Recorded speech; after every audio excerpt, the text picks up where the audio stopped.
Hare Krishna. Today we have His Holiness Chadveda Maharaj here, and Maharaj will explain how to tell one snake from another. Maharaj. This involves really a small issue in Bhagavad-gita as it is, a question that sometimes used to arise when we were reading the first edition. This is the 10th chapter of Bhagavad-gita. In text 28, Krishna says, Sarpanam asmi vasukihi. Of all snakes, I am Vasuki, or as we have it in the translation of serpents, I'm Vasuki, the chief. Maharaj, this is the 1972 1972 first edition. This as well. This as well. This is the next verse, text 29, where Krishna says, Anantas chasmi naganam. Of all the serpents, as Prabhupada has it in the word for word, or as we have in the translation of the celestial naga snakes, I am Ananta. And the devotees now and then would be a bit puzzled by this. I was a bit puzzled by this. Essentially, in these two verses, the first verse, Krishna says, among the snakes, I'm Vasuki, and in the next verse he says, among the serpents, I'm Ananta. So the devotees would say, well, what's the difference? Among serpents, I'm this one. Among snakes, I'm that one. What's the difference between a serpent and a snake? It seems that the same thing is being said twice. What's the difference? Now we have both translations and here we side have by side. Both translations, and the essential difference that we see is just that it says, of the celestial naga snakes in the second verse. And in the purport, we also have, among the many celestial naga serpents, Ananta is the greatest. So if asked this question, we might say, well, the difference is that the nagas are celestial, and that's the difference. But we really didn't know what exactly was the difference between these two kinds of snakes. All we could say, well, it says here that these are celestial. Is there a difference between serpents and snakes? Not in English. A serpent is a snake, and a snake is a serpent. Okay. They're synonymous. Now, we can go to Srila Prabhupada's manuscript and see a little more about what's happening here. This is the 29th verse, and the 28th verse really just says, among the snakes, I'm Vasuki. There's nothing new there, and the purport doesn't say anything at all about snakes or serpents. But we get a little more from the 29th verse. Of course, in this verse 29, there are other issues that we don't have to talk about. But we come to serpents, and Prabhupada just says in his translation, this is, by the way, a retyped version of the transcription, perhaps a little editing done, but you can see not very much. It's essentially as it was. In the translation, Prabhupada just says, I am Ananta among the Nagas. There's no celestial there, by the way. The celestial was borrowed from another translation, presumably, which Prabhupada had authorized. He said the translations are not so important. What matters is the purports. So you can borrow from other translations. That's all right. In which way are the Nagas celestial? Well, of course, you might have to ask the translator of that edition, but we later learned in 1975 or 6, when the fifth canto came out, or it was already briefly mentioned in the first canto, that the Nagas are a kind of subterranean serpent, a serpent that lives in the subterranean heavenly planets. The Bilvaswarg, it's called, the subterranean heavenly planets, are ruled by these serpents called Nagas, who have jewels on their hood which provide the only light in these nether regions. So that's what we know about the Nagas. Not what we usually think of as celestial. Usually think of celestial being angels in the sky and so on. But they are a special kind of serpent. And Srila Prabhupada in the purport says more that distinguishes these Naga serpents. He says, amongst the serpents which have got many rules, the Lord is known as Ananta. Now, that again is perplexing. Many rules. serpents with many rules. You might think that this was a very bureaucratic civilization of snakes. They had a lot of rules, or maybe they're very conservative. You sort of couldn't make a move without following the rules and regulations of snake society. The serpents which have many rules. That seemed, and does seem, certainly puzzling. And it's not surprising, therefore, that the editor simply dropped that clause, which have got many rules, that just got red penned, it got left out. And I probably would have seen this manuscript in production. I probably would have looked at it and said, yeah, many rules, what are you going to do with that? And wouldn't have questioned its being deleted. So that's what happened here amongst the serpents which have got many rules, and the many rules went out because it seems to explain something, but it in fact makes things more perplexing than it was to begin with. But why did Hayagriva Prabhu not go to Srila Prabhupada and ask him about the many rules if he didn't understand it? There were dozens and dozens and dozens and dozens of such issues in the manuscript. You could go through pages and pages of dealing with these sort of smaller issues. This is not a major philosophical question here. It's just a small perplexity. And we didn't bother Prabhupada with these things. First of all, when this book was being produced, Prabhupada most of the time was elsewhere. He was traveling around the world. The only way to communicate is by letter. You send a letter, it reaches after 3 weeks, say to India, another 3 weeks, and your answer comes back. And you've got dozens and dozens and dozens of such questions in the pipeline. We just didn't deal that way. We dealt with whatever resources we had. And if we had a major problem, I found a section of the manuscript where for a string of like 8 or 10 verses, there were no purports. I wrote to Prabhupada about that and said, Srila Prabhupada, it seems that the purports are missing here. Do you want to supply new purports? And he asked, well, why are they missing? I said, well, it seems they've always been missing. And he gave nuance. But for a small thing like this, we just wouldn't even think of approaching Prabhupada. We just scratch our heads and say, can we figure this out? No, we can't figure it out. Okay. So the which have got many rules got deleted. You just delete it and you plow ahead.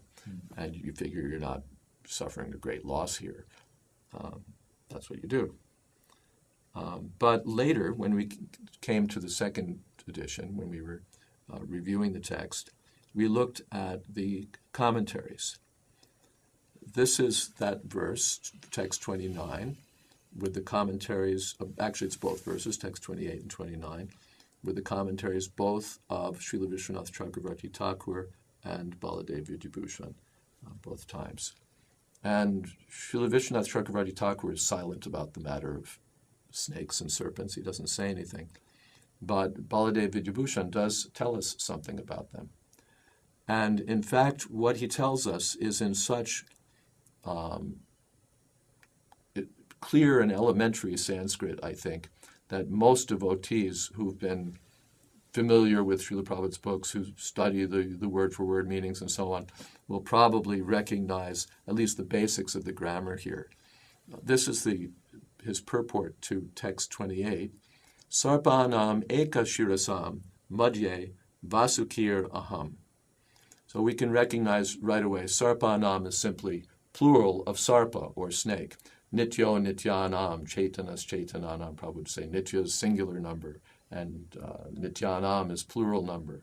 Chaita is singular number. Chaitananam is plural number. So we'd recognize this is plural number. Sarpanam, the snakes, plural. Madhye, among them. Eka shirasam. Shirasa means head. Shirasam means head. Eka shirasam, having one head. Among the serpents who have one head, Vasukiraham. I'm Vasuki. Then, in 29, Naganaham, again, a plural number, Aneka shirasam madhye nantasheshoham. Among the Nagas, Aneka shirasam, those who have many heads. I'm Anantashesha. Aneka is simply the way of saying many, not one, not eka, aneka. many. That's the way of saying many. Among the Nagas who have many heads, I'm Anantashesha. The Sanskrit is very simple here. Sanskrit's a language. That's French, German, Italian, Latin. So Sanskrit is a language. If you know the grammar, you can read it. I don't know Sanskrit grammar, but I have the working knowledge that quite many readers of Bhagavad-gita, as it is, have. They're used to seeing the same words again and again and again, and they're used to certain forms that they recognize. I'm in that level. I can understand at least simple basic things like that, and I can see, okay, I can make this out. Naganam aneka shirasam and sarpanam eka shirasam. I can see the difference. I'm not this doesn't require deep philosophical realization. It doesn't require that I be a Paramhansa. It's sort of ABC stuff. If you can see the difference between eka and aneka, pretty much you've got it. The difference between these snakes and these snakes is that these have one hood, and that these have one head, and these have many heads. That's the difference. So now we come again to Prabhupada, and we see amongst the serpents which have many rules. Well, rules doesn't sound like a mishearing of heads. Heads and rules are quite far apart. But rules, hoods, So hoods and rules, quite close, and you could see how hoods, especially if clipped on a dictaphone, could be misheard as rules. And when it's confirmed by Baladev Vidyabhushan, when we know that the difference is how many hoods are there, and when we know that hoods was a word that Prabhupada used, we saw it in the description of Kali Nag and Krishna dancing on the hoods. It's not a word foreign to Prabhupada's vocabulary. So we'd say, amongst the serpents which have many hoods, the Lord is known as Ananta. And then you've got it. You've solved the issue. Now you have a distinction. Now you have a distinction. That is the distinction that Prabhupada made and that Srila Baladev Vidyabhushan made. And so when you come to the second edition of Bhagavad-gita, among the many hooded Naga serpents, of the many hooded Nagas, I am Ananta. We did make a change in the translation. Rather than having celestial, which anyway was borrowed from elsewhere, we gave the distinction that Srila Prabhupada gave, many hooded. Hayagriva intelligently had seen that you have to distinguish between snakes, and so he'd said celestial here, which at least gave some sort of distinction. But this serves the same purpose, but it does it with the distinction that the acharyas, including the author, have observed, that the Nagas have many hoods. So the many hooded Naga serpents as against the one-hooded sarpas in the previous verse. By the way, we didn't add sarpas. In the previous verse, we didn't add that the sarpas have many hoods because Prabhupada hadn't said anything about it. That they had one. That they had one hood. Yeah. We didn't add that information because it's not our business to add information. We could have said, well, we should clarify this further, but we didn't. We just left it as it is and left it for you to see, well, if there are many hoods here and it's not mentioned there, then you can figure out that difference. So we just did the minimal. That was basically our principle for the second edition, not to splurge in adding, but to do minimal editing to recover and restore things that Srila Prabhupada had given us, to clip things that were extraneous to the text that didn't belong there, and to restore things that had been lost. So now you know the difference between one snake and another. And more importantly, we see what it means that the editors could see their way through perplexities in the text by consulting the same commentators that Srila Prabhupada himself had consulted. That's what we said in the note about the second edition. And you see now how it's really a sort of a simple thing. It's something that with basic no, I'm not going to say that. I'm not expressing myself clearly. You see what a straightforward operation it is. That it doesn't require that you be a Paramhansa. It doesn't require that you speculate. It doesn't require deep penetration into some esoteric principles. If you can read the text, If you can read the alphabet and the words, and you know the grammar, then you can make sense of it. And more importantly, you can recover, you can look at the manuscript, and you can recover what Srila Prabhupada originally intended to say. So one misheard word, rules, has created a set of problems for the editors. Yeah, a small problem. It's not a major problem in the text. It doesn't scuttle the first edition or make it useless for the reader. It doesn't impede you from getting self-realization and going back to Godhead. It's simply one of many small problems which can be solved when we have the proper texts to refer to. It's an example. There are larger problems in the texts that are solved the same way. But this, I've deliberately chosen a very simple example so that we can understand what's being done, what happens when the editors consult the texts of the acharyas in order to see what it is that Prabhupada is saying, so that we get the full benefit of the text of what Prabhupada gave. And now we understand why Krishna refers to two different Kinds of snakes. Thank you very much. Thank you very much. Hare Krishna.